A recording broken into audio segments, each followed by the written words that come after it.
ಇವತ್ತಿನ ಈ ದಿನದಂದು ದೇವರು ನಮಗೆ ಜ್ಞಾನಿಸಲು ಕೊಟ್ಟಂತಹ ಒಂದು ಟಾಪಿಕ್ ಏನಂದರೆ, ಮಾರ್ಗವು ಸತ್ಯವು ಜೀವವು ಆಶ್ರಯವು ಸಂಬಂಧವು ಗುರುವು ದೇವರು ಆದ ದೇವರ ವಾಕ್ಯವನ್ನು ನಾವು ಧ್ಯಾನಿಸುವ. ಮೊದಲನೆಯದಾಗಿ ಮಾರ್ಗವು ಸತ್ಯವು ಜೀವವು ಆದ ದೇವರ ವಾಕ್ಯವನ್ನು ಆಲಿಸುವ.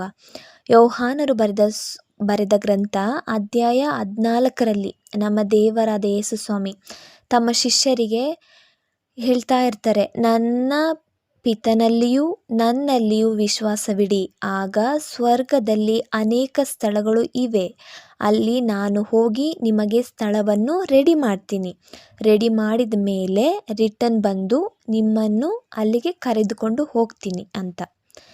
ನಾನು ಇರುವ ಕಡೆನೇ ನೀವು ಇರಬೇಕು. ಅಂದರೆ ಯಾರಿರಬೇಕು? ವಿಶ್ವಾಸಿಗಳ ಕುರಿತು ಈ ರೀತಿ ಹೇಳ್ತಾರೆ ದೇವರು. ಆಗ ದೇವರ ಶಿಷ್ಯರು ದೇವರಲ್ಲಿ ತುಂಬ ವಿಶ್ವಾಸ ಇಟ್ಟಿರ್ತಾರೆ, ಅವರಲ್ಲಿ ನಂಬಿಕೆ ಇಟ್ಟಿರ್ತಾರೆ, ದೇವರು ಯಾರೆಂದು ಅವರಿಗೆ ತಿಳಿದಿರುತ್ತೆ. ಆಗ ದೇವರು ಈ ರೀತಿ ಅವರಿಗೆ ಹೇಳ್ತಾರೆ. ಆಗ ತೋಮರು ಇರ್ತಾರೆ ಅಲ್ಲಿ, ಅವರಿಗೆ ಏನೂ ಅರ್ಥ ಆಗಲ್ಲ. ಅವರು ದೇವರನ್ನು ಕೇಳ್ತಾರೆ, ನೀವು ಎಲ್ಲಿ ಹೋಗ್ತೀರಿ, ಅದು ಎಲ್ಲಿದೆ, ಯಾವ ಸ್ಥಳ, ಏನು ನಮಗೆ ಗೊತ್ತಿಲ್ಲಲ್ಲ ಅಂತ ಕೇಳ್ತಾರೆ. ಆಗ ದೇವರು ಹೇಳ್ತಾರೆ, ಯೋಹಾನರು ಬರೆದ ಗ್ರಂಥ ಅಧ್ಯಾಯ 14 ವಾಕ್ಯ 6ರಲ್ಲಿ, ಅದಕ್ಕೆ ಯೇಸು, ಮಾರ್ಗವು ಸತ್ಯವು ಜೀವವು ನಾನೇ. ಆಗ ನಾನು ಎಲ್ಲಿರ್ತೀನಿ, ದೇವರ ವಿಶ್ವಾಸಿಗಳು ಅಲ್ಲೇ ಇರ್ತಾರೆ ಅಂತ.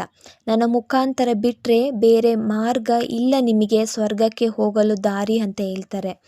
ಅದೇ ರೀತಿ ತಪ್ಪು ದಾರಿಯಲ್ಲಿ ನಾವು ನಡೆಯುವಾಗ ಹೋಗುವಾಗ ನಿಮಗೆ ಹೇಳ್ತಾ ಇರ್ತಾರೆ, ನಮಗೆಲ್ಲರಿಗೂ ಹೇಳ್ತಾ ಇರ್ತಾರೆ, ಈ ದಾರಿ ಸರಿ ಇಲ್ಲ ಮಗಳೇ ಮಗನೇ, ಆಚೆ ಹೋಗು, ಇದು ಮಾಡಬೇಡ ಅದು ಮಾಡಬೇಡ ಅಂತ. ಎಲ್ಲಿಂದ ಹೇಳ್ತಾರೆ? ನಮ್ಮ ಹೃದಯದಿಂದ. ಬೈಬಲ್ ವಾಕ್ಯದಲ್ಲಿ ತುಂಬ ಹೇಳುತ್ತೆ, ನಮ್ಮ ಹೃದಯವೇ ದೇವರು ವಾಸಿಸುವ ಸ್ಥಳವಾಗಿದೆ. ಬೈಬಲಲ್ಲಿ ಅನೇಕ ವಾಕ್ಯಗಳಿವೆ, ನಿಮ್ಮ ದೇಹವೇ ನನ್ನ ಆಲಯ ಆಗಿದ್ದೀರಾ ಅಂತ.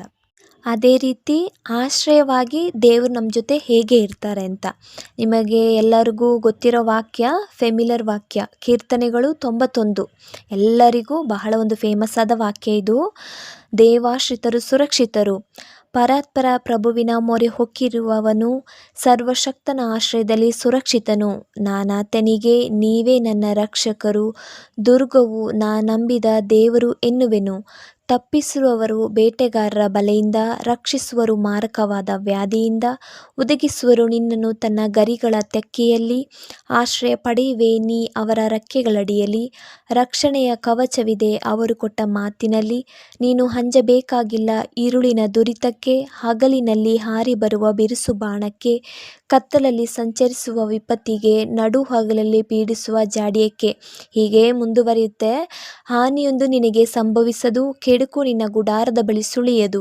ನೀನು ಹೋದೆಡೆಯಲ್ಲೆಲ್ಲ ನಿನ್ನ ಕಾಯುವುದಕ್ಕೆ ಕೊಟ್ಟಿಹರವರು ಕಟ್ಟಳೆ ತನ್ನ ದೂತರಿಗೆ. ನಿನ್ನ ಕಾಲು ಕಲ್ಲಿಗೆ ತಾಗದಂತೆ ನಿನ್ನ ನೆತ್ತಿಕೊಳ್ಳುವರವರು ಕೈಗಳಲ್ಲೇ.